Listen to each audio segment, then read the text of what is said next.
I realize that we're behind, so we'll just get started now. I'm Joanne Bauer. I teach business and human rights at Columbia University and also run a business and human rights program at the Institute for the Study of Human Rights at Columbia. But I'm most excited about my new affiliation as a co-founder of a new organization that literally just launched yesterday called CoLab. And while we're still working on our elevator pitch, we do see ourselves as a sort of a collaborative laboratory for advancing human rights through innovative strategies that connect business, finance, and technology. And our attempt, just as if I can pitch it for 1 second, is our attempt is really to create this dynamic open space that all are invited to participate in. And as someone said to me today as I was describing it, they said, oh, that sounds a whole lot like Croatan. So it does sound a whole lot like Croatan, and maybe not as innovative as we thought, but I think we're both pretty innovative. So just to give you a sense of what that looks like internally, I am now working in this sort of space of really thinking about the problems of maximizing shareholder value, whereas another co-founder who was a former chief investment officer at a major investment bank and went into retirement, and Trump got elected and he said, oh, expletive, I got to do something. He's come out and is now working with human rights groups actually to tell them, I call him the master puppeteer of how to sort of talking to NGOs about what they need to do to help motivate investors and use investors as a lever to leverage corporate to leverage finance. And so he's in the office saying up with shareholder value, and I'm down saying no, down with shareholder value. And so that is the creative dynamic that we've created at CoLab. As a newbie to social enterprise and impact investing space, I really feel like a kid in a candy shop here. I love this event, so thank you so much to Croatan. I got here through research and publishing that I did with Liz Umlas, examining the benefit corporate form and certified B Corp from a human rights lens. So what drove Liz and I, and Liz will be talking much more about what is business and human rights. We don't assume that everyone here knows this, even though Liz and I both live and breathe it. But what drove us is our frustration over our movements, the business and human rights movements, over reliance on the business case. The idea that there had to be an economic justification for corporations to prevent or redress corporate harm, and seeing the obvious that there are far too many cases where you can't always quantify human rights in profit loss terms. So we thought that maybe the business and human rights movement had something to learn from benefit corporations that uses a legal innovation to bake the mission into the organization and thus make those values intrinsic rather than instrumental. And we knew that few of our colleagues in the business and human rights world were looking at this. But what we didn't realize until we got into our research is that we really weren't seeing the benefit corporation thinking much about human rights or even really aware of all of the things that we live and breathe, like something like the UN Guiding Principles on Business and Human Rights. So after we published a couple of pieces, our first step, we really felt strongly that what we needed to do was think about knitting these two fields together, that there was really something that both could learn from one another. And our first effort in May 2016 was we held a workshop at Columbia with Oxfam's. Oxfam GB's private sector division had begun to look at these question of alternative corporate forms, alternative business models, which is important to understand because they had been doing corporate accountability work very much in the business and human rights mode, so we were sort of coming to it at the same time. That workshop was called Business Models That Prioritize Human Rights. We had a lot of people around the table, including, but few of them who had previously really interacted with one another. We had also had, I might note, Croatan's beloved Fern Jones, who sadly passed away not too long after that meeting. The purpose of that meeting was to begin a discussion on alternative corporate forms that lend themselves to integrating human rights, including the elimination of extreme poverty in business practices. And we kind of generally agreed coming out of that meeting that moving forward needs to involve both reform of existing structures and modeling alternative structures.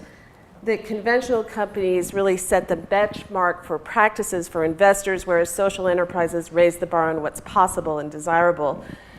So when Josh and Christy and others invited us to put together a panel here, we thought we'd really like to continue that conversation that we just started at Columbia. And I have to say, as we've been thinking about this, we couldn't be more excited than having Deanna and Natalie join us in this conversation. So before we get started with the panel, what I'd like to do is, we had hoped that somebody from Oxfam would be here to talk about, and what I did not say is that they went on to really launch in a very serious manner, Oxfam did, the Future of Business Initiative. It got elevated so much in Oxfam that their chief, Winifred Yima, gave it as part of her, talked about the Future Business Initiative is her keynote at the World Economic Forum that year. And so we had hoped that somebody from Oxfam could come to kind of lay out what are the alternative, the sort of various different models that they're looking at. They weren't, but they offered to make a video for us. So the first thing we're going to do is look at Oxfam's video and what they're doing, and then we'll move into the panel. นี่ครับผมอยากรู้ว่าผมจะกลับมาแข่งเหมือนเดิมทำยังไง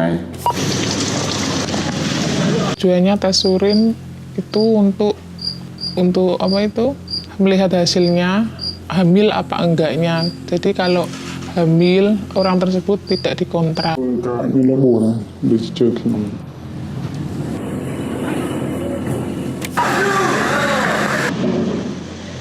Waktu haid itu kan nggak boleh ganti ya kalau izin, soalnya kan kita bawanya ke perusahaan aja, nggak boleh bawa uang, nggak boleh bawa apa-apa. 2 years ago, Oxfam created the Future of Business Initiative, a program designed to promote a new economic vision. We recognised that the trends we were seeing globally, growing inequality, a declining share of value going to smallholders, systemic human rights abuses, being driven by a model of capitalism that puts shareholders first. In the past, Oxfam has campaigned for incremental improvements in corporate policies and practices, often around human rights and tax. We still do this, but we're now beginning to challenge the economic systems that keep people in poverty. So at Oxfam, we are interested in new ideas for a different economic model, one that can take advantage of technology, innovation, and disruption, but that is driven and shaped by human need. There's a huge diversity of business forms out there. Some companies are owned by their employees, others by investors. Some give voice to workers, others only to shareholders. For some, social value is at the core of their business model. For others, it's just a value add. I'd argue that there's 3 elements that help us know if a company is structured for social good. The business model, how financial and social value is created. The governance, how decisions are made and in whose interest. The ownership, who can claim a right to control the company.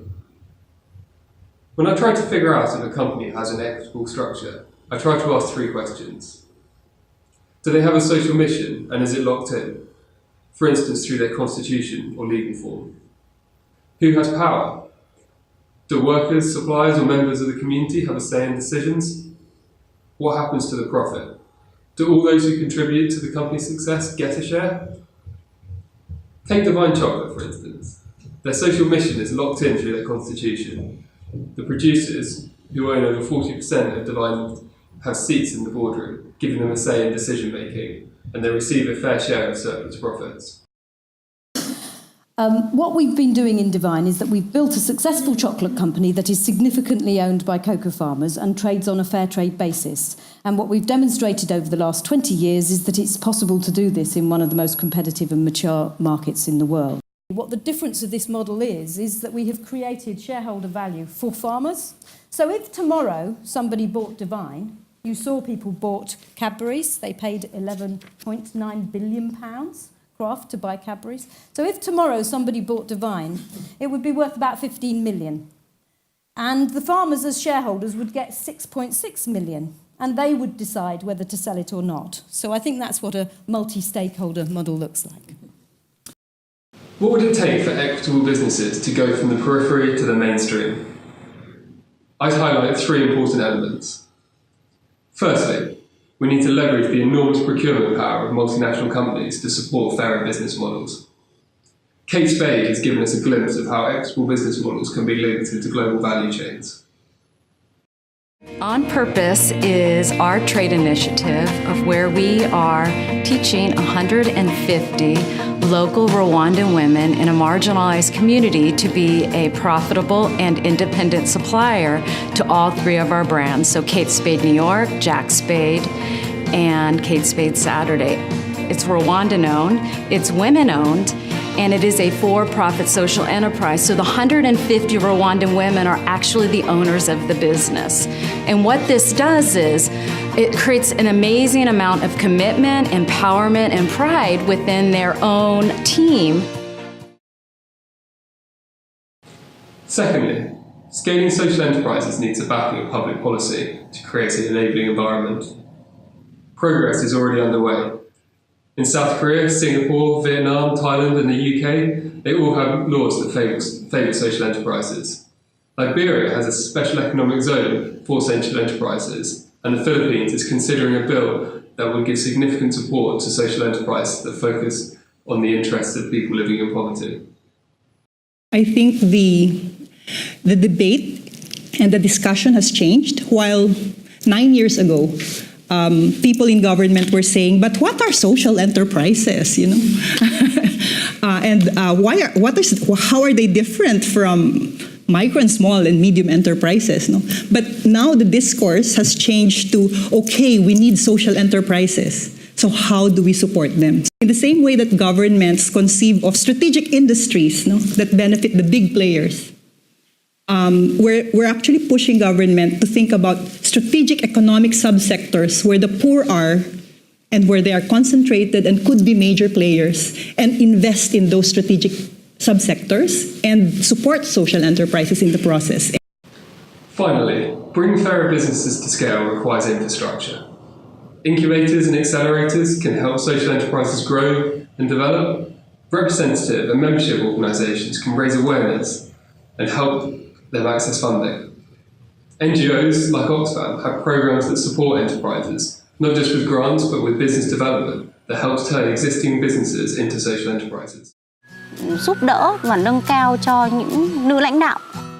Mình cảm thấy là mình tự tin hơn, mình trưởng thành hơn, và mình không còn cái sự suy nghĩ phân biệt là cứ phải là đàn ông, cứ phải là con trai thì mới có thể là người lãnh đạo. Khi mà được giao lưu với những cái doanh nghiệp khác thì chúng tôi cũng thấy được là các doanh nghiệp khác người ta kinh doanh như thế nào, người ta cũng tạo ra những cái tác động xã hội như thế nào, và nhìn lại về phía doanh nghiệp của mình để có thêm những cái cố gắng, để có thêm những cái kế hoạch trong tương lai nhằm tạo ra được nhiều tác động xã hội, tạo ra được nhiều lợi ích cho những người trong cái chuỗi giá trị của mình. Khó dùng một trò rất là bao thông can đầu nọ. Vì lý thảo bé mở lúc công ty xã ta xuân để nó bé cô chỉ vất vả lý ở thảo y bé ở chua. Hồ lúc giờ tê thảo tê sở lưới quốc tế tê thế. Tại vì nó bé mở lúc công ty qua mở lợi bé sẽ đời hơn dân. So, a little bit of an international perspective, and I think also interesting, again, that a major development agency has now sort of turned a lot of their focus and energy towards these questions, and so grateful to Oxfam for putting that together just for us. So delighted to have you all here. Let me do some brief introductions. all the way down at the end is Deanna Bratter, who's the Director of Sustainable Development for Danone North America. And what's really exciting for this conversation, it's the largest public benefit corporation and the largest certified B corporation in the world. Deanna drives the company's sustainability strategy and program. She oversees Danone's nature and sustainability focus, including its commitments to solving climate change, advancing sustainable and regenerative agriculture, managing water sustainably, restoring natural ecosystems, and so forth. And should I stop? Prior to Danone North America, Deanna led the corporate sustainability for White Wave Foods. And next to her is Natalie Reitman-White, who's the Vice President of Organizational Vitality and Trade Advocacy at Organically Grown Company, which is Northwest's largest distributor of organic produce. And since 2005, she's worked with cross-departmental teams to integrate sustainable practices across the organization. We're really excited to have you here because for the last few years, a couple of years, you've been working with finance and legal experts to pioneer this new form for your company, which you will be telling us about, of a perpetual purpose trust, and we're very keen to hear about that today. And you've all met Liz from yesterday. Liz is, as many of you know, a senior fellow at Croatan, and an expert and beloved colleague of mine in the field of business and human rights. She serves as senior advisor on capital stewardship to 2 global union federations in Switzerland. And she is also teaching at Oxford University and University of Fribourg. I might just say a couple of things then before leading, 2 more quick things before leading it up. We talked earlier, in fact, Liz, I think this was your question about the importance of policy. And I think it was pretty exciting that we had in August the whole idea of rethinking the purpose of the corporation to address growing economic inequality really jumped to the forefront of the public conversation when Senator Elizabeth Warren wrote this Wall Street Journal piece, op-ed called "Companies Shouldn't Be Accountable Only to Shareholders," in which she laid out and introduced her Accountable Capitalism Act. And it seems to me that now that she's put this topic of tackling shareholder primacy to address economic equality on the national agenda, we should somehow take advantage of that. And the other thing that sort of came up in August, and I've just in September really heard a lot of buzz about, is Anand Giridharadas' new book, Winner Takes All, The Elite Charade of Changing the World, where he talks about the money. His big critique is that the money and time the market worlders spend fixing the edges of our fraying social order could be used to push for real change. And questions for us is, what does that real change look like and how do we get there? I want to start then with you, Liz. Tell us lay out for us what is the business and human rights movement.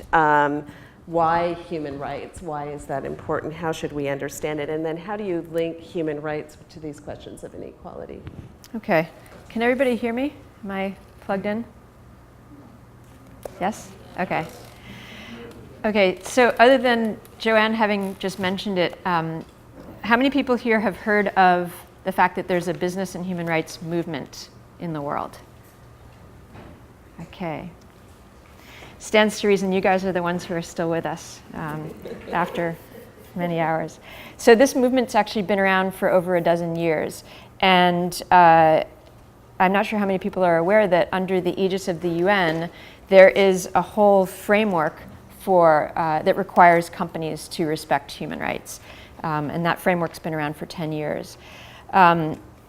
Taking a step back, because I don't want to assume that everyone is steeped in human rights simply means the rights that we're entitled to because we're human beings. And that is, it's an aspiration, but just as important, human rights are actually enshrined in international law. They are protected by law. And I think everyone in the room will be familiar with what some of these fundamental rights are that are reflected in international instruments. The right to a just and favorable workplace, the right to due process, the right not to be tortured, the right to freedom of speech, freedom of religion, the right to health and a decent standard of living. These are all enshrined in international law. And for years, at the global level, we've had a very lively and I would say high-stakes debate about how to hold companies, these increasingly powerful and very often unaccountable entities, to account for their impact on people's human rights. And that basically, that question and that debate have spawned a movement called the BHR, the Business and Human Rights Movement. And its constituents, other than Joanne and myself, there's a lot more people, span large human rights, believe me, large human rights organizations that you've probably heard of, Amnesty International, Human Rights Watch, Global Witness, through to jurists and legal scholars who also span the spectrum on a number of different arguments, to people within large corporations, often in CSR departments, who are committed to the idea that companies must respect human rights. So it's a very broad-based movement. And there's been significant progress through the work of the BHR movement. There was a special representative on business and human rights who had a 6-year mandate. During that time, he created this framework that I talked about, the UN Guiding Principles on Business and Human Rights, which has 3 pillars: state duty to protect, meaning that states must protect us from our rights being violated, including by companies; corporate responsibility to respect, which means regardless of whether the state is doing its job, companies must respect human rights; and access to remedy, which is for victims of human rights violations related to corporate activity, where can they turn for justice or remedy, which is also enshrined in international law. Other aspects of progress that we've seen, there's a solid consensus even among large corporations today that yes, companies have a responsibility to respect human rights. And that the fact that that may not sound so revolutionary to some of you is emblematic of the progress that we've made, because 10 years ago that was not a fully accepted position. The guiding principles are now being worked into hard law, and we can talk more about examples, mostly in Europe, not in the United States. The movement has also retrained to focus on the role of government and the role of law and regulation, and not simply relying on the goodwill of companies to respect human rights if it's good for them. And it's retrained to focus on rights holders. Those are people who hold rights, and not simply on the company's bottom line. And that is a revolutionary change. It's also spawned a movement for a proposed international treaty on business and human rights. So that all sounds really great, but huge problems remain. And just to name 4, not in order of importance. One is this often reflexive focus on the business case that Joanne started her remarks off mentioning. That still prevails, even among people within the movement who are convinced that that's not the way to go. There's pressure to put everything through the business case lens. Secondly, in reality, it's still extremely hard for victims of corporate-related human rights violations to get access to remedy, as much in the countries where they live as in other countries where the companies are based. It's especially difficult if the victims are based in developing countries, or if they are from lower income communities, if they are indigenous peoples or minority communities who are already denied access to remedy for violations of their rights. Third, for every company that gets it on human rights and that takes leadership and that works in good faith to try to advance the goals of this movement, there are way too many more that either don't get it or that are actively working to undermine progress. For example, lobbying to weaken regulations that protect workers' rights, to give one example. And fourth, the truth is that the term human rights does not always resonate, and I think I can say that as an American. Sometimes we just don't respond to that term, and it doesn't help that our government, in its wisdom, is increasingly reactionary or reacting against anything that smacks of international law, the UN. So human rights gets kind of a bad rep. But we think that the human rights framework is essential to our discussion. And just to give one example, inequality. How many people have thought about inequality, which is arguably becoming the issue of our time, as a human rights issue? Okay, it's pretty good. But probably not representative of the average person outside of the room. And it is fundamentally a human rights issue. And that's because one of the root causes of inequality is discrimination in all its forms. And that inequality has grown in large part because of states and companies' abuse of human rights. And that, for example, includes weakening the rights of workers to organize and negotiate for better conditions and work, and that's enshrined in international law. Shifting whole industries into increasingly precarious work to cut costs and to increase profits, while at the same time scrapping security of work, health insurance, retirement benefits that used to provide a social security net for workers and their families. So I know that my time is short. Coming back to today's panel, I do hope that we'll be able to ask some of these questions about governance, structure, ownership, and the relationship to human rights. What we found in our research is that on the one side, the BHR folks, the business and human rights folks, often ignore questions of corporate form and of purpose of the corporation. They tend to privilege the business case and large multinationals, while newer corporate forms and their assessment methods seem to often be unaware of human rights as such, and the human rights framework and of the advances that we've made in the BHR movement. And they tend to privilege positive impact, sometimes at the expense of looking under the hood at what are the persistent causes of negative impact and how do we address that. We think that they can learn from each other, and so we'd like to bring the intrinsic value of human rights back into the conversation and ask how corporate form could affect the rights of shareholders. And in focusing on the positive impact, it's fine to do that, but let's not lose sight of the fact that companies can and do have negative impacts, and we need to interrogate the causes of those and how we address them. Great. Thanks so much, Liz. Deanna, can you enlighten us on Danone's journey? Why did Danone seek to become a benefit corporation and a certified B Corp, and what values was it seeking to lock in? And how has human rights figured into that conversation? Yeah.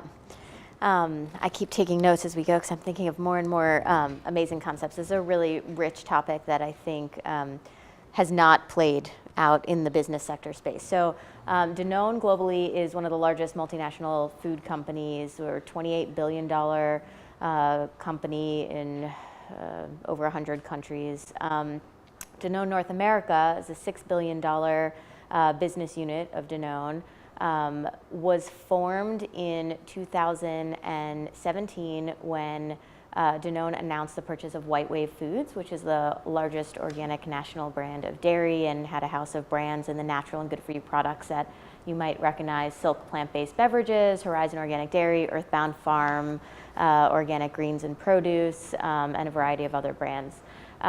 When the Danone purchased White Wave, they actually set up a public benefit corporation with the purchase, which is one of the easier ways to do this when you're forming a new company versus trying to retrofit.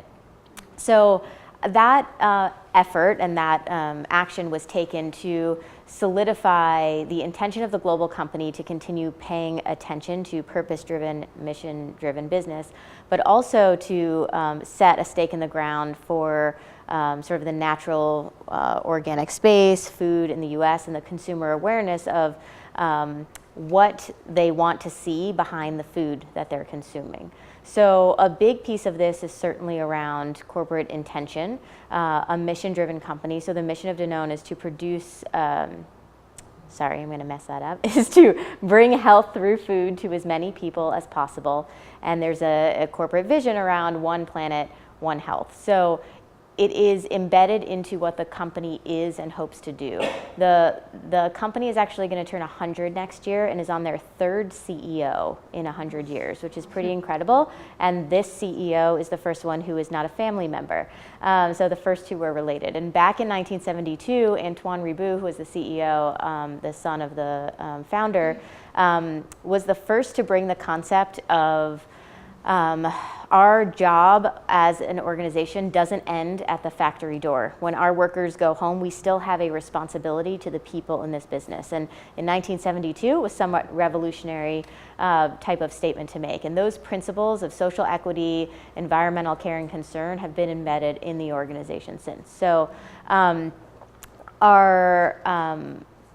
organization as it stands now also made the commitment to become a certified B Corp. So when the U.S. North American division was formed, they said we will be a public benefit corporation from day one, and we will become a certified B Corp by 2020.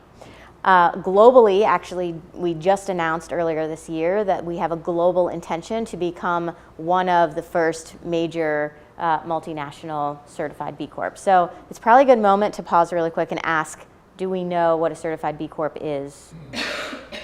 Yes? Mostly.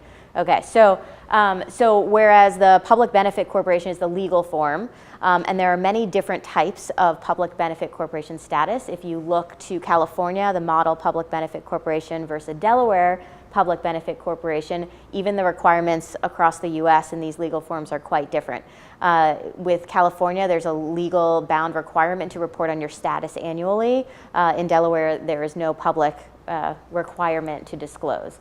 So there's a lot of leniency or a lot of opportunity to craft what that means to you. So in our case, we're a really great example of that flexibility. The North American public benefit status says something like, we commit to delivering our mission to bring health through food to as many people as possible while considering the variety of our shareholders, including the communities in which we operate and our workers. And at the same time, we will ensure that we are having positive environmental impacts and focus. So what does that actually mean? We were a brand new company, we didn't really know, but we wanted to set that intention. So my work over the last year, almost a year and a half of the integration has been to realize that through the actual certification conferred by the nonprofit B Lab. So the B Corp certification itself, we know, is a focus on social and environmental and transparency. And what that really offers us is a couple of things. Is it an end-all, be-all, perfect certification? No. Is it one of the only ones that a company can actually carry that looks at this holistic framework? Yes. So what it enabled us to do was look at what is best practice, what is a benchmark for good, what's a minimum standard, and what is considered best practice across a variety of topics and indicators. Some we were incredibly deep and aware of, some we hadn't actually done the analysis to say where do we stand on this topic or this issue. So two of the areas of what's called the B impact assessment are really focused on the human side. So there's a communities and a workers component. And that has to do with everything from those that you employ, your workforce, from your corporate employees to our more than 4,000 manufacturing employees across the country, also into the supply chain. So it's really a look at your entire value chain. So it's not good enough to say we pay a fair living wage to all of our employees. We actually work with thousands of suppliers across the world who have different backgrounds, different processes, and they may or may not pay a living wage. So how are we setting our standards to set the trend? And that's where the idea of impact in business and the opportunity of business to really set those expectations and scale them come into play. So I think maybe that's a good place to pause and sort of from that overview, and I'm sure we'll get more into detail. Thank you. Thanks so much. And Natalie, tell us about Organically Grown Company's journey. I know you've been through various different forms, and this is a brand new concept that you developed, so eager to hear about it. So just to give a little context on our business, and can you hear me? Okay. We're not nearly as big as Danone, but we're not small either. We employ about 250 people. We moved over 100 million pounds of fresh fruits and vegetables last year. So we have a sizable footprint in terms of working with hundreds and hundreds of suppliers that employ thousands of farm workers and et cetera. I've been with the company for 13 years. The company's been around for 40 years. I'm on our executive team, we call it our mission team, as well as I've been on our board of directors for 9 years. So been in the boardrooms and had to make real decisions about how we would spend the income for our company and how we would deal with our shareholders and our stakeholders and governance and ownership issues. So I'm going to talk a bit about why we decided to make a bold move this last year and buy back our common stock from our shareholders and put the common stock into a perpetual purpose trust. Why we've taken that on as a new ownership form, and what it allows us to do from a governance and sharing of the return standpoint, and also from an impact standpoint. It also allows us to bring in aligned, accredited investment that can help us perpetuate our mission. So let me talk to a little bit about why go out and design a new corporate form. I chaired a subcommittee of our board of directors together with our CFO. The CFO knows what we need in terms of resources to carry out our strategy, financial and cash management. I was looking at it from the standpoint of, why do we exist as a business? Who do we exist to serve? Who do we want to make decisions in this business? And who is generating the value in this business? And how do we want them to share in the returns of this business? So I was looking at it from kind of a sociological, head of sustainability and human resources lens. He was looking at it from a financial lens, and we were looking for a structure that would marry all of our goals around financial resilience, capacity for scaling and growth, as well as that sharing of governance and returns with our stakeholders in a balanced way. What we found was we've had 4 ownership structures in 40 years, and our fundamental kind of thesis from our lived experience is that there are structural conflicts inherent with using some dominant business ownership and financial tools that can actually be challenging for a business that's operating with a long-term mission to affect change towards environmental and social good through our products and services. So we actually experienced some of these financing tools and forms distracting us from that business purpose. So we got into issues, as the Oxfam video talked about, of ownership and governance in designing a new form. So just to explain a little bit about the forms and paint some color on what wasn't working for us. So first, why does our business exist? Our business was created by our community. We actually started as a nonprofit where a group in our community got together with a problem. The dominant way of farming and eating is destroying our life-supporting resources and not good for public health, and we got to do something different. So what do? And quickly, we realized that kind of social mission could be best achieved through commerce and enterprise by actually creating a distribution business that could help farmers grow in a way that was more environmentally sustainable, and then help them get their products to market and make those products accessible and affordable to our community, and help the growers make a living doing the right thing, and help people actually vote with their dollars, right? So we transitioned from a nonprofit into a for-profit. And we chose, the first corporate form was an ag marketing co-op, so it was owned by the farmers. Lived with that form for a while, some challenges with that. You could only deal with your members' product. We decided people wanted year-round organic produce, 365 days a year, full rack of product. We have a limited growing season. We had to source product from outside of our region to supply people with healthy organic food. Also, the farmer ownership form didn't account for coworker ownership. And people felt like, hey, my creativity, my effort is into building this company. I want to share in the governance and rewards of what we're creating together. The farmers supplying us great product, my work driving the truck, selling the produce, getting that out. So how do we settle on that? So we transitioned from a co-op into an S corporation with staff and farmers being owners.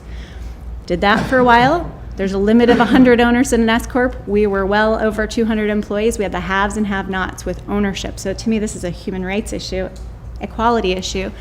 We've got people making wages. We've got people actually having an ownership and equity stake. There's a difference there. And so how do we deal with that? We added on an employee stock ownership plan, which at the time was recommended to us as a very progressive, good way to have employees share in the governance and returns. Not a knock on ESOPs, but ESOPs are very complex. We found, I was a plan administrator for 10 years, and they are tied to dominant market forces and modes that might undermine some of what you want to do today with your business for social purpose. For example, our new form tied us to fair market value. So we were being valued at companies that were for sale in a hot organic market that had a lot of strategic acquisition going on and just crazy moves. And here we were having to liquidate our shareholders compared to these companies that are for sale and were not for sale. So one challenge. Other challenges, we got waning farmer participation with an ESOP, waning farmer investment. Another thing is ESOPs, because of the fiduciary duties for shareholder primacy and maximization and the federal government rules that were put in place to protect employee stock ownership plans, there's a fiduciary duty to entertain acquisition offers that are the best interest of maximizing the value of the plan assets for your employees, even if your employees don't want to sell, because the buyer will gut your mission, change where you operate and how workers are treated, but there's a fiduciary responsibility to consider that, and in a market such as ours, that has happened with ESOPs. So we wanted to choose a buyer that allowed us to maintain our independence, allowed us to not exit. We're not interested in, our mission is to continue to operate as a vehicle for helping pay farmers the best prices we can for their produce so they can make a living, helping pay our workers the best wages and benefits we can so they can make a living, providing access in the community to good organic products for whoever wants it, retailers, mom and pop food buying clubs, etc. And then also we invest a lot in advocacy and policy work to change the landscape. And what about a place for investors? So we have always bootstrapped our company. We have never taken outside investment in 40 years because we were afraid about losing independence and self-determination. But this growing field of, there are investors who want you to perpetuate that community governance, but want to help you create more impact. So our new model actually allows us to have a trust own the common stock where we're never for sale. As a steward owner, it never extracts a profit and never sells the company, and says, as the owner, we want you to take your returns and share them with the community. And we can have investors in a preferred stock, which is non-controlling. They can't sell the company. They're one of our 5 stakeholders that shares in the governance and shares in the return at a rate on balance with the rest of our constituents. So I'm happy to talk more technically about the form, but just wanted to paint that picture of why we created an alternative. Excellent, thank you. I now want to sort of push all of you a little bit more on sort of do a round of questioning on the challenges. And actually, Liz, I may start with you, having just heard about, a major multinational public company taking on benefit corporation status. So benefit corporations, which you've done a lot of work in, and now this new perpetual purpose trust. What gaps and challenges do you see in existing efforts, or how do you put a human rights lens on this work, these forums? Yeah. Well, one very specific challenge that we saw in our research is in the B impact assessment itself, which was what we were looking at closely, and we focused on it because at first we thought that might have a lot of the answers to what the questions we were asking in the BHR movement, and the impact assessment, the B impact assessment is actually a really interesting tool, and it has elements of international human rights in it. So if you look carefully at the questions, you'll see the core conventions of the International Labor Organization reflected in there in various questions. It fell short in several measures, which is a really important thing because it's being used for more and more and more companies. Thousands of companies go through this assessment, and it's being opened up to larger and larger forms. We didn't see explicit treatment of human rights in it. We also saw that negative impacts were underestimated to the point of not counting in the scoring, which is we're not the only ones who've pointed that out. But that's really important because it comes back to what I was saying about multinational corporations, where you have not just potential, but actual human rights impacts, and those need to be accounted for. And that was what drove the entire human rights BHR movement in the first place, was egregious human rights violations. So if you have a assessment tool that doesn't build in the potential, especially as you get larger and larger companies certified, to look under the hood and see what are the negative impacts that are happening and how do we address those or prevent the negative impacts ideally, that's problematic. I think there's a lot of potential to it. I think there's not a lot of information online about individual companies, which was another issue. To their credit, B-Lab has put out, I think, version 6 of the BIA. It just came out last month. It's open for public comment, I think, for another few months. And so that's something to be looking at carefully. I think scale is a big issue. And so I'm not in a business, so it's easier for me to cast stones at you guys who've been in the trenches. But that's, for me, a big challenge is as you get bigger, it's a real paradox because you need to get bigger to be viable and you need to get bigger to have the impact that you want to have. And I've been thinking about it over the last couple of days as we talk about, very small businesses here in regenerative agriculture, and how do you build that up? And at the same time, as you get larger, how do you prevent the kinds of things that we've seen in BHR, which is you get to the point where you have serious human rights impacts and you're kind of too big to address it at that point. You don't even know who your suppliers are. And we've seen that repeatedly with the outsourcing of garment or apparel and textile manufacturing.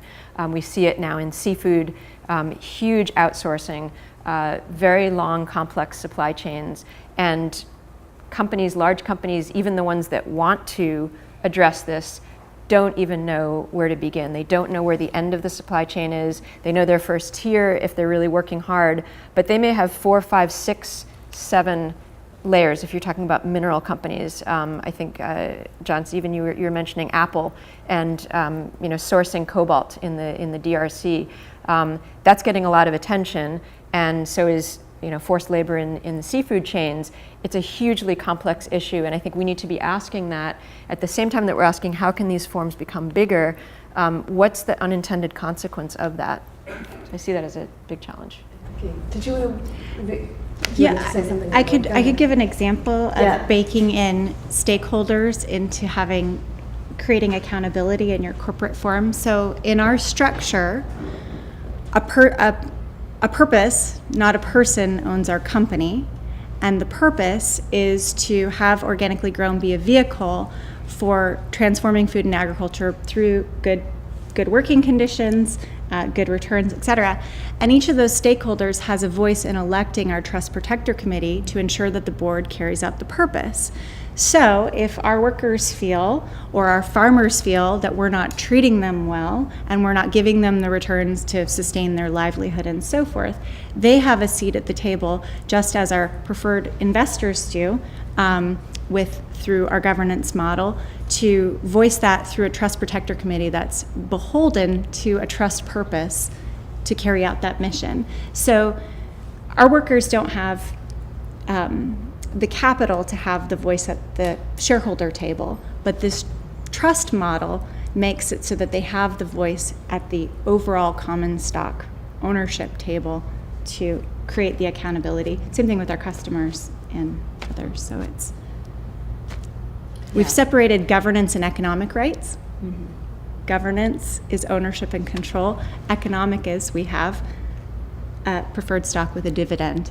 and workers can participate in that, or they can choose to do other things like pay down their student loans or buy a house or what have you. Deanna, and you may want to respond to what's been said already, but I'm also add on to the things that are already on your mind. I'm interested in a little bit more about whether you feel the benefit corporation model really locks in your mission and your values as you would like it to. The emphasis on fiduciary duty and disclosure and so forth is really sort of what it's about. But is that enough? So I think as a large organization, and really with any size, the complexity abounds. There's no one solution, there's no one way of thinking about this. So while we think the public benefit status in the corporate form is incredibly important, one of the reasons it's important is to establish our foundation and our fundamentals, so we know what we're building from. From a B Corp certification and a B impact assessment in addition to benchmarking, it's helping our 6,500 employees have a set of guidance and parameters that they know what direction to point themselves in.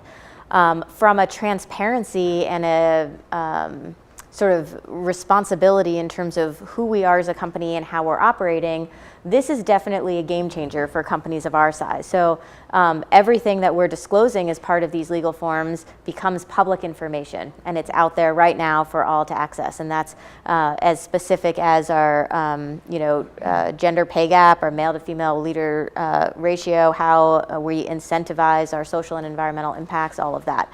And so these are really critical pieces, but they're pieces. They're not the whole. There's also some pretty comprehensive programs we have internally. We have a program called Respect, and that really fills in the gaps that we're seeing and that we agree exist within sort of that human rights section, where we're making sure that just because we're not being asked a question or it's not explicitly looking under the hood, as Liz put it, that we're doing that due diligence within our own suppliers. So we have internal assessment and audit programs where we are setting more specific guidance and compliance within our supply chain. So it is a risk when you get so big. It's hard to get your arms around what all of that looks like. So you start out with self-audits, you move toward risk assessments within those self-audits, and then you move into third-party validation and improvement plans and all of that, so that we are setting the expectation, but then we're not leaving our suppliers and these developing communities and that we're impacting to solve the problem themselves. We have to partner on our way to the solution. And then another piece, which is really interesting, and I've yet to see where this is going, where the feedback's going to be and where it's going to come, but Danone globally actually just announced a One Voice, One Share program. So we have 110,000 employees globally, and they will be issuing a share to every single worker in the entire organization. And initially, it's to bring together the voices of our people and make sure that it's not just reporting up through your manager or into an ethics hotline or whatever the ways of communication are in your day-to-day or to the global corporate, but that when it comes to voting, when it comes to sitting at the table with our shareholders, how do we show up in that form? And that's going to be really interesting when we start bringing together 110,000 global employees to have a voice at that table. So more to come on that, but yeah. So I'm going to do the last round, and actually I'm going to start with you, Deanna, if that's okay. And so it's kind of the now where do we go to next round of questions. And in particular, if you could speak to, does it really matter to your strategy if other companies follow your lead? And what are the legal and policy reforms that are needed to kind of build a system that supports alternative structures? And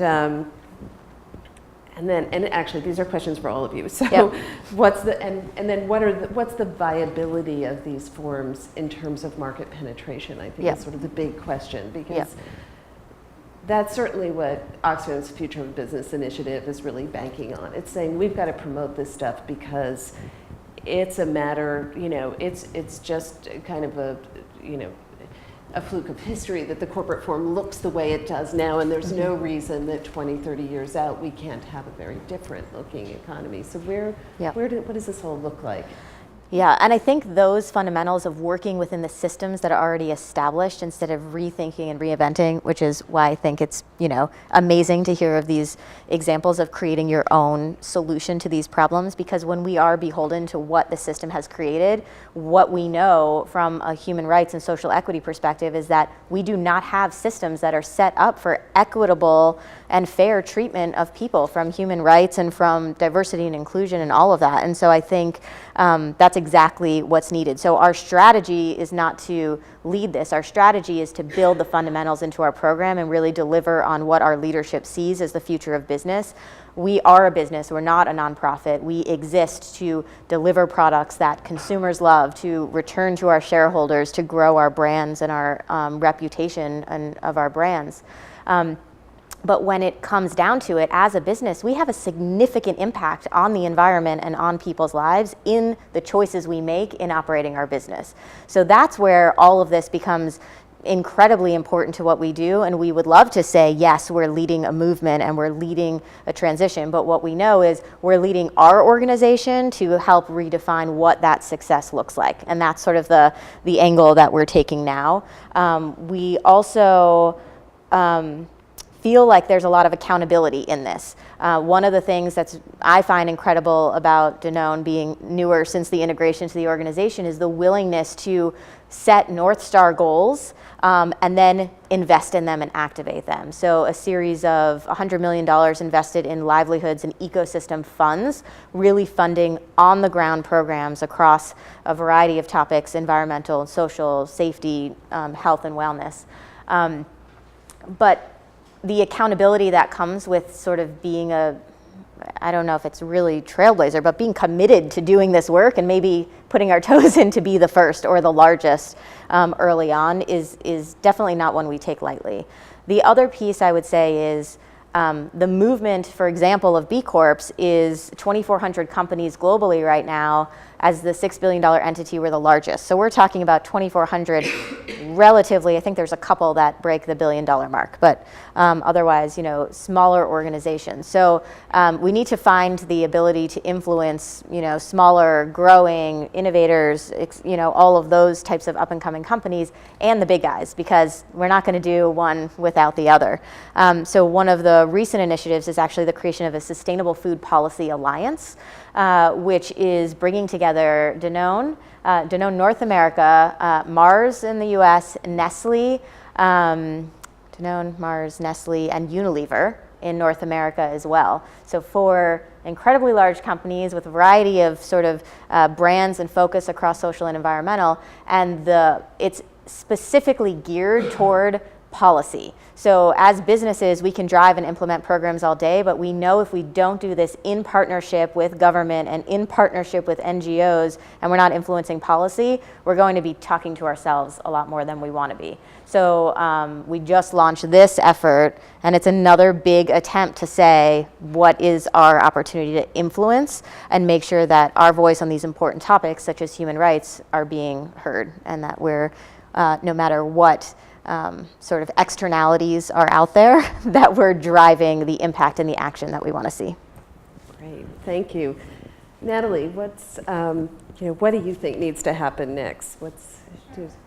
Well, I think that we've made great strides in the corporate social responsibility movement to have corporations measure and transparently report and hold ourselves accountable to environmental and social impacts of our products and services and our business footprint. And I think that's tremendously a step in the right direction.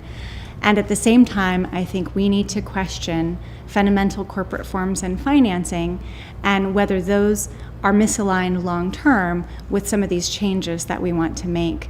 I think that we're on the leading edge of a movement towards deepening the corporate social responsibility into the governance charters and sharing of the income within companies with the people who are generating the wealth. And that's how you're going to have deep change towards social equity as well as environmental accountability, because we're actually giving governance rights to the people who are affected by our products and services and are creating those products and services every day in the community that we operate in. So I think that you need to deeply, that's the kind of next stage of this movement towards CSR, is steward ownership type forms. And while we're small, there are examples of steward ownership forms in Europe. I'm very excited to go to Berlin at the end of the month to talk to a conference of steward ownership in Europe. Forms like John Lewis Partnership is a trust-owned company where their employees have the governance and share in the rewards. Bosch is also a trust-owned company. And there, obviously the co-op movement is huge as well, and I think some emerging forms of multi-stakeholder co-ops where you can include customers, community as stakeholders as well as employees and suppliers. So I think you can't fix a broken food system with a broken finance system, and I think we need to recreate financial tools and ownership forms that are regenerative and not extractive to align with our business practices and what we want to achieve. And Liz, looking at it from a business and human rights perspective, so, immediately when we started seeing the conversation around benefit corporations and the question about scalability, and it was like, yes, scale without limits. And you and I were both like, the business and human rights movement really offers this cautionary tale about that, as you had described before. And I think the other thing that's always in our minds is supply chains, right? What happens deep down into those supply chains. So how do you see these new corporate forms sort of really, what's the future of them in terms of addressing that? What do you think needs to happen next? Well, there's some interesting ideas out there that are not my ideas, but that span, legal and other kinds of reforms. There's the idea of considering, explicitly incorporating human rights into a charter, and this was something that came up when we were talking to a colleague who's a lawyer who actually works on doing this at state level and who's done a lot of work on benefit corporation legislation. I think we need a language to deal honestly and openly with potential negative impact. Knowing what we know from the BHR movement, I think it's not too early to start talking about that, and the Giri Daradas book actually does a very good job of interrogating that win-win equation that's always put out there by the market worlders, by the creating an app to sort of tinker with stuff at the margins, which is not at all what these forms are doing. But I think that we do need to think about dealing honestly with the kinds of things that we've seen with conventional companies. I think the Warren bill is really interesting. Suggestions such as having 40% of the board be worker representatives. That may sound far out, but it's actually done in Europe. So I don't think that that's necessarily a non-starter. Shifting responsibility onto companies legally, I think, is another idea that she's talked about, that I think we need to have that debate. And in terms of viability, I would bring the state back in. Again, there's lots that you can do in the private sector, but not in a vacuum and not without talking about legal reform. Interestingly, in France, just last week or the week before, I saw an article about a new bill that is looking to recognize mission or purpose-driven companies as benefit corporations, basically, but it's also opening up the debate on the purpose of the corporation, which is something that we're talking about within the private sector, but I think needs to be done at the state level as well, because I think at the end of the day, we need to have regulatory frameworks that hold companies to this. And I think collaboration across companies and activist groups and workers and investors, investors need to be part of this too. They need to understand what human rights mean. It's always this sort of mystifying thing. They understand environment and corporate governance, so we don't get human rights. It's too complex. It is complex, but it's not brain surgery. So I would say investors, need to pull down the blinds. I'm not sure if it's material. Yes, that's right. That's another problem. But who knows that, the surveys say that there's falling trust in conventional companies, and we've got millennials who are on the rise and who are extremely interested in alternative corporate forms and in different ways of doing business and of bringing your values into the workplace. So I think that I would not say that they're not viable. I would say that, is that a double negative? I would say that there is a chance for viability if we take these things into consideration. So I'm optimistic at the end of the day. Great. Do we have a few minutes for questions? So opening it up.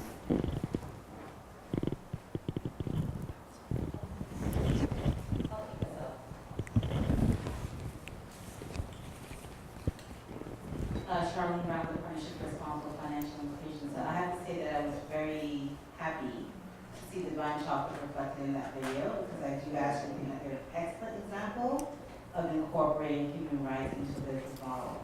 And if you haven't looked at the farmers cooperative behind that, Papa Coco is an amazing work because they've been owners of this company. So I highly recommend taking people look at that company as an example.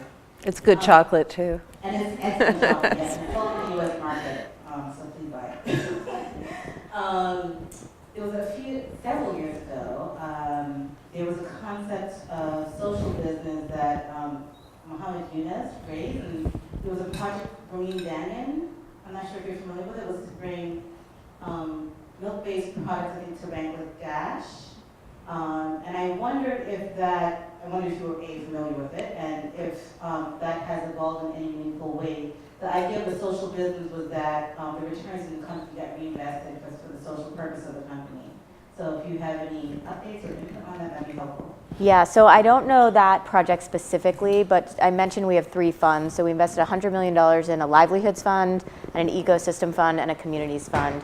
And the funds are all independently run, but funded through Danone globally. There are 65 active projects right now. So when we can find projects that are, for example, bringing dairy to communities, bringing the farming and agriculture pieces, and then bringing the actual protein and health impacts, certainly that has a benefit that feeds back to the business. In other areas, we're doing mangrove plantings, which are known to sequester a large amount of carbon in the industry. We're doing a really interesting program around funding safety measures like gloves and shoes for garbage pickers in Guatemala, for example. So there's a variety of really incredible programs that the business is funding.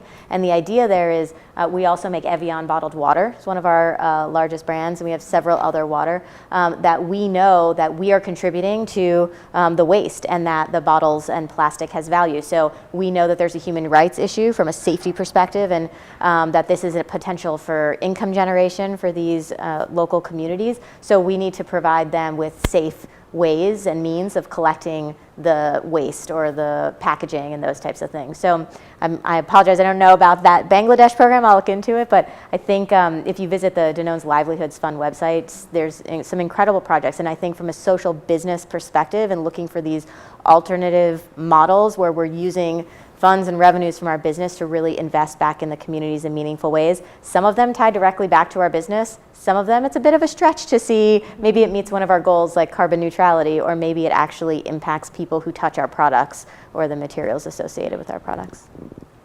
And I hadn't heard of that specific company that you referenced, but I'd say that's the power of these steward ownership models, is you free yourself from having to take business income to create liquidity for your shareholders over time, and you can have a healthy business, generate income that you plow 100% back into purpose, and in those people who are supplying you and working for you. We've added investors to our equation, but you could have a very simple model that doesn't have that as well.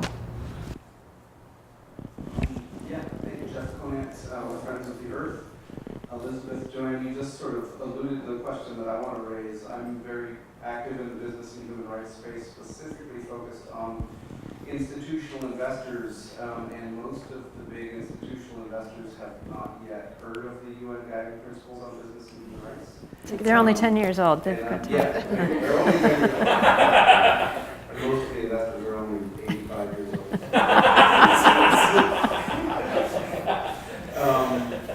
So I know there are efforts afoot. There's a new investor network on human rights, for example. There's efforts afoot to demonstrate the financial materiality of human rights abuses, which, as has been said, it's a shame that one needs to make that case, the business case. But can you speak to that?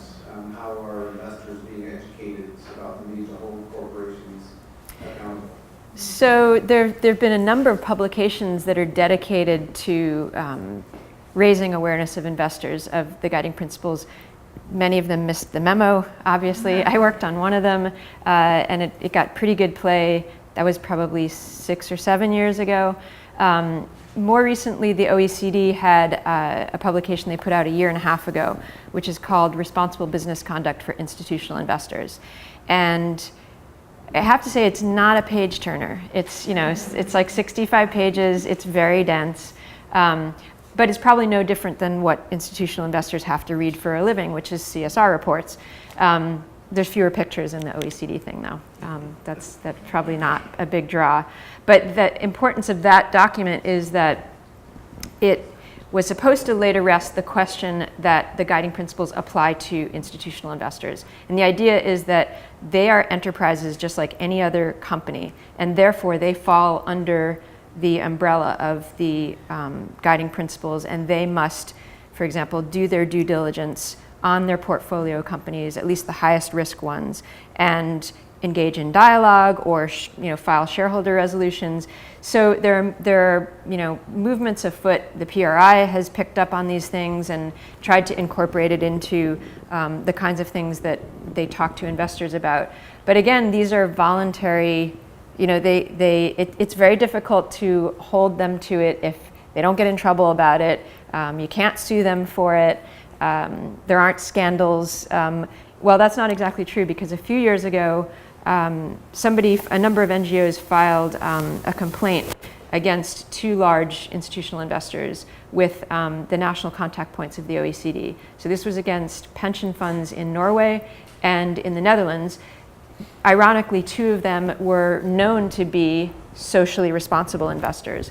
And this was, again, many years ago. This is over 5 years ago. And the reactions that they took were very different. So the Norwegian fund said, we're a minority investor, this doesn't really touch us. And the Dutch fund said, actually, you're right. We should have looked at what was going on in India around this indigenous community, and we will go do a site visit. But what happened after that was that the institutional investors kept pushing back against that position. They kept saying, we're minority shareholders. We have 5% at most, 1%, 0.5%. This can't possibly apply to us. And there's been a lot of pushback against that. So I think we're starting to see some change, but it's taking a very, very long time. And because there are very few consequences for them, it's difficult to hold them to it. And I might just add on to that. In fact, it was because of that complaint that the OECD then went and put all this emphasis on developing this guidance, which it now is they now have similar process underway for corporate lending and underwriting. But I do believe that I think this is right, that of the OECD complaints, so these are complaints of violations of the OECD guidelines on multinational corporations, the financial sector is something like number 2 or number 3 most complaints, a number of complaints against them. Am I right at you, Jeff? You're nodding. I think that's right. But I would also add... But not institutional investors, it's lenders. It's lenders. Okay. The other point that I would just add is that, there's one piece of this that's about the corporate responsibility to respect and the processes that corporations are supposed to go under to do their specifically human rights due diligence. But then the most controversial piece is what happens when harm is done and who is responsible for providing remedy. And the institutional investor, well, especially the banks, are saying, we can't possibly have contributed to this, so because if you've caused or contributed to it under the UN guiding principles, you're responsible for ensuring remedy. They say, well, that we can't, given our status as investors, be responsible for that, and that we're beginning to see a little bit of change, a little bit of movement there, but that's where the debate is. That whole issue of remedy, what happens to the people who are harmed? Because we don't see remedy in most places in which these harms occur because of the systems of law and governance and corruption.